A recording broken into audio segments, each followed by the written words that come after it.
Hey everybody, it's Brandon, the Weekend Cruiser, where I go on a weekend cruise just about every weekend. And as many of you watched on this channel, I cheated on Royal Caribbean with my very first cruise line in ages. And I went over to Virgin Voyages and had a wonderful time.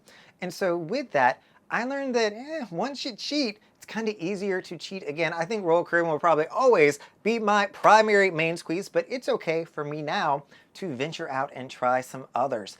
And so with that, I had a weekend come available. So you all know that I watch my calendar very, very closely. I had blocked out one weekend that plan didn't wind up working out. And so I had an open weekend to book a cruise. The first place that I went was, of course, Royal Caribbean's Freedom of the Seas. But the price was $1,000 for an interior cabin for just me in the room. And that would completely blow my entire cruise budget for the month. And so that's not something that I was willing to do. And so with seeing the price there, it made it very easy to say, let me go out into the cruise ship marketplace, the cruise line marketplace, see what else exists and see if there's something that I can find for cheaper. And this is where MSC, the Mediterranean Shipping Company, came to the rescue. So one thing that I've talked about on here a lot for us solo cruisers, they make it really affordable because they don't often charge the single supplement. So when you go on a cruise by yourself, you have to pay for two people, even though there's just one of you on the sailing. In this case, I am only paying for just me, which is fantastic. So with that, the price of this ship is $318 for an interior cabin for 3 nights. For a solo cruise, that is fantastic.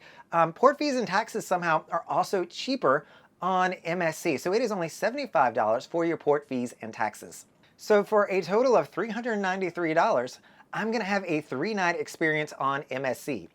Now they do a lot of a la carte kind of pricing, and I don't fully understand all that just yet. Hopefully, I didn't really buy a lot of stuff. Hopefully I'll figure out that that was the right move here, but I'll let you all know if it's not.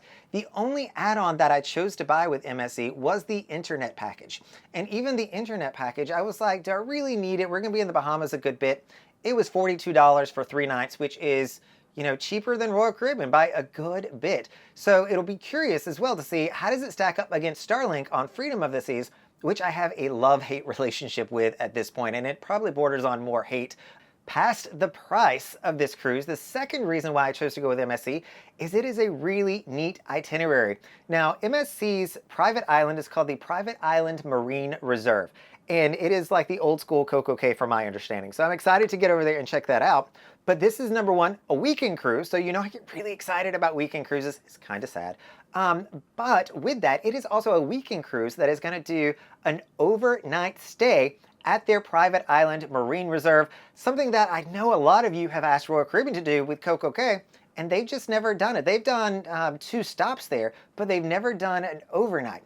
I'll be very curious to see if they allow me to stay on the island the entire evening, or if there's an all aboard at, let's say, like 8 o'clock, 10 o'clock, and then I can get back off the next morning. So I'm really interested to see how is this overnight stay at their private island going to work, because I know a lot of you would love to see that at Royal Caribbean. The third reason that I booked MSC is I have heard a lot of amazing things about their cruise ship design. They took on a glitz and glamour kind of look to their cruise ships. And from the pictures that I've seen, it looks really, really nice on the inside. And I've seen a few of them out in the wild, as I call it, when I see it in a shipping channel or maybe in a port. And they look really, really nice, especially their newer ships. The one I'm going to be going on is the Divina. I don't think that it's MSC's newest ship that's out there, but it still takes on that glitz and glamour look. And the fourth reason that I want to try this, and this is the one that most of you have probably heard about, is MSC does a loyalty status match. So if you have loyalty with a cruise line, you've got it with an airline, you've got it with a hotel chain, even a car rental chain, they're going to match you. You can get a higher status on MSC, and they are really trying to break into the Americas market, and I think that that is why they do this. But I can go over there at their highest tier, their black tier. And so you've heard on the Virgin Voyages, when I went over there, that one of the things that I missed was the perks of the loyalty program at Royal Caribbean through the Crown and Anchor Society. This program, I don't even know the name of it just yet. I'll have to get that for the follow-up videos.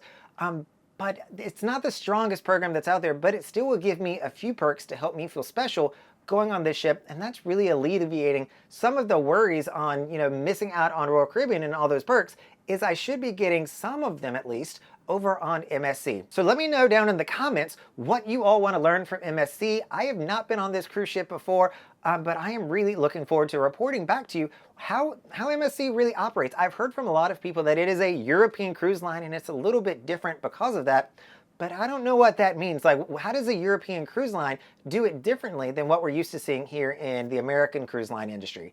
It'll be really interesting to kind of uncover the myth or kind of work through what does European cruise line really mean. All right, everyone, this is Brandon, the Weekend Cruiser, hoping to see you on a weekend cruise soon.